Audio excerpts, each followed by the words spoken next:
शुरू अल्लाह का नाम लेकर जो बड़ा मेहरबान निहायत रहम वाला है।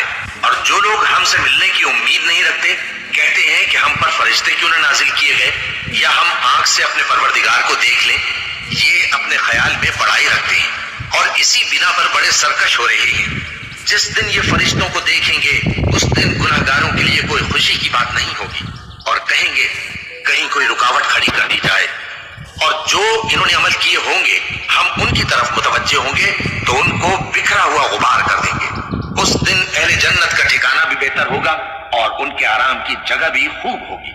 और जिस दिन आसमान अब्र से फट जाएगा और फरिश्ते नाजिल किए जाएंगे, उस दिन सच्ची बादशाही रहमान ही की होगी और वो दिन काफिरों पर सख्त मुश्किल होगा।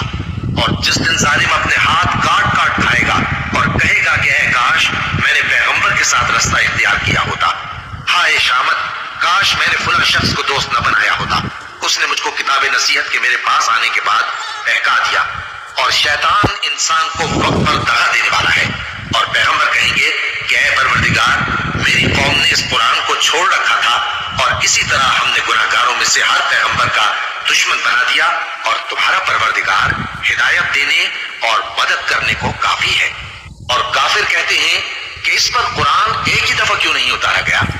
इस तरह आहिस्ता आहिस्ता इसलिए उतारा गया कि इससे तुम्हारे दिल को मजबूत रखें और इसी वास्ते हम इसको ठहर ठहर कर पढ़ते रहे हैं। और ये लोग तुम्हारे पास जो एतराज की बात लाते हैं हम तुम्हारे पास उसका माकूल और खूब वाज़ेह जवाब भेज देते हैं। जो लोग अपने चेहरों के बल दोज़ख की तरफ जमा किए जाएंगे उनका ठिकाना भी बुरा है और वो रास्ते से भी बहके हुए हैं। और हमने मूसा को किताब दी और उनके भाई हारून को मददगार के तौर पर उनके साथ कर दिया।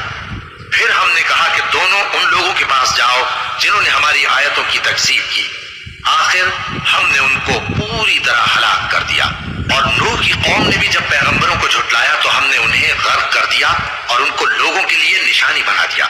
और जालिमों के लिए हमने दुख देने वाला अजाब तैयार कर रखा है। और आद और समूद और कुएं वालों और उनके दरमियान और बहुत सी जमातों को भी हलाक कर दिया। और सबके समझाने के लिए हमने मिसालें बयान की और न मानने पर सबको तहस नहस कर दिया। और ये काफिर उस बस्ती पर भी गुजर चुके हैं जिस पर बुरी तरह का मेह बरसाया गया था, तो क्या ये उसको देखते न होंगे? बल्कि इनको तो मरने के बाद जी उठने की उम्मीद ही नहीं। और ये लोग जब तुमको देखते हैं तो तुम्हारी हंसी उड़ाते हैं कि क्या यही शख्स है जिसको अल्लाह ने पैगंबर बनाकर भेजा है। अगर हम अपने माबूदों के बारे में साबित कदम न रहते तो ये जरूर हमको बहका देता और उनसे फेर देता। और ये अनकरीब मालूम कर लेंगे जब अजाब देखेंगे कि सीधे रास्ते से कौन भटका हुआ है। ऐ पैगंबर, क्या तुमने उस शख्स को देखा जिसने अपनी ख्वाहिश नफ्स को अपना माबूद बना रखा है? तो क्या तुम उसके जिम्मेदार हो सकते हो या तुम ये ख्याल करते हो कि उनमें अक्सर सुनते या समझते हैं? नहीं, ये तो चौपायों की तरह के हैं, बल्कि उनसे भी गए गुजरे। भला तुमने अपने परवरदिगार की कुदरत को नहीं देखा कि वो साए को किस तरह दराज करके फैला देता है और अगर वो चाहता तो उसको बेहरकत ठहरा रखता। फिर हम सूरज को उसका रहनुमा बना देते हैं, फिर हम उसको आहिस्ता आहिस्ता अपनी तरफ समेट लेते हैं।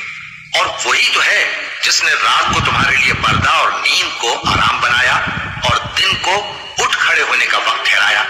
और वही तो है जो अपनी रहमत यानी मेघ के आगे हवाओं को खुशखबरी बनाकर भेजता है और हम आसमान से पाक निथरा हुआ पानी बरसाते हैं।